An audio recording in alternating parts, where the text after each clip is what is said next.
My name is Priscilla and I'm registration number 18 from BBA. I'm going to present on desert ecosystem. Despite several pieces of research about life on other planets, it has come to a conclusion that Earth is the one and only planet where living organisms are found. Survival requires specific forms of atmospheres, land formations, and ecosystems that only Earth comprises. Each continent on this planet includes a desert and comprises its own ecology, better referred to as the desert ecosystem. The word desert is a largely barren, dry, and abandoned land with flora or fauna in the sand. It might be cold and hot. The desert is the most dried area on the planet and gets negligible precipitation on an annual basis. It receives less rainfall throughout the year.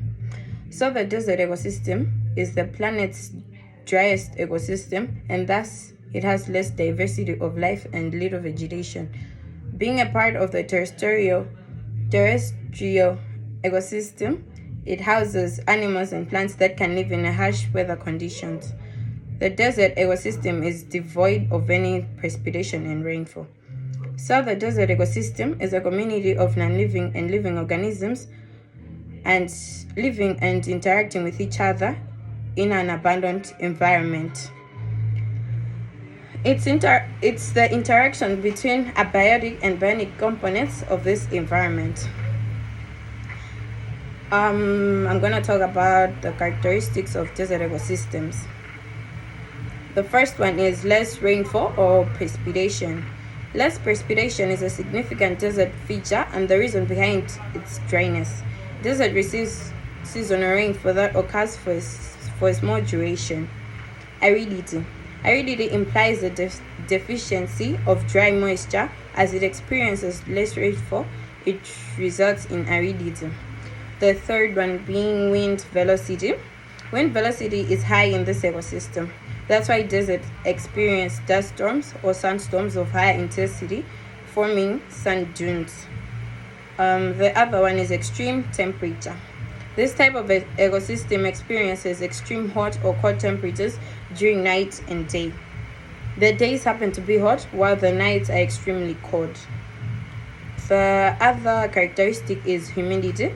Its humidity level is low in the daytime while it turns out to be high during the night. Population density. Population density happens to be low in the desert, and there's a dearth of food and water, plus the climatic conditions are harsh, which is certainly not preferable for living. And the last one is scarcity of water. As it receives negligible rainfall, there's a scarcity of water. This shortage of water makes desert experience drought for more than 6 months. Now the types of desert ecosystem. Besides dry and hot areas, desert ecosystems also exist in the arid, tropical, and extremely cold areas. The first type of desert ecosystem is hot and dry. This ecosystem comprises dry and hot climatic conditions and receives low rainfall annually. Extreme variations in the temperature are there where soil is harsh and rough. The best dry and hot desert ecosystem examples are South Asia, Africa, and Australia, among others. The second one is semi-arid. It's similar to the prior one. This ecosystem has stable ground, hard rocks, and lesser sand dunes. Temperature isn't extreme. The best example of this kind of desert ecosystem is the Great Basin, which gets a good amount of rainfall. The third one is coastal. It's found in the large water bodies, coastal lines such as seas and oceans, and affected by ocean currents. Besides receiving winter fog, the climate is hospitable. Namib in Africa and Atacama Desert in Chile have coastal desert ecosystem. The fourth one is cold desert ecosystem.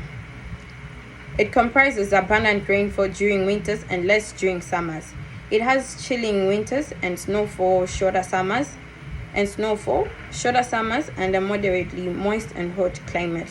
The ecosystem is covered with snow dunes, The best called desert ecosystem examples are Antarctica and Greenland.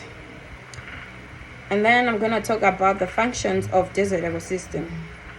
Desert ecosystem happens to be a significant part of our planet, and regardless of how dry or harsh this ecosystem is, it has a function to play. Each function of the desert ecosystem in the bullet point has a significant part to contribute to the planet. 1. It serves as a habitat to multiple species of animals and plants. These animals and these plants have adapted, and they survive in extreme environments. The second one, it acts as the carbon sink. That means that bacteria in plants helps in storing carbon dioxide in order to prevent it from getting into the atmosphere. The ecosystem is a huge source of natural gas, oil, and minerals. Desert ecosystem contributes to the production of salt. It's a perfect ecosystem for preserving the historical belongings of Mother Nature. So deserts have huge significance in archaeological discoveries. They have unusual landscapes and oases. People get attracted to its scenic beauty due to its natural formation.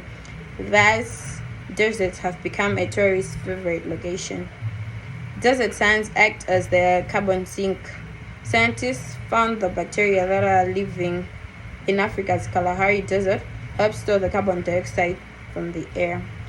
That was my presentation. Thank you.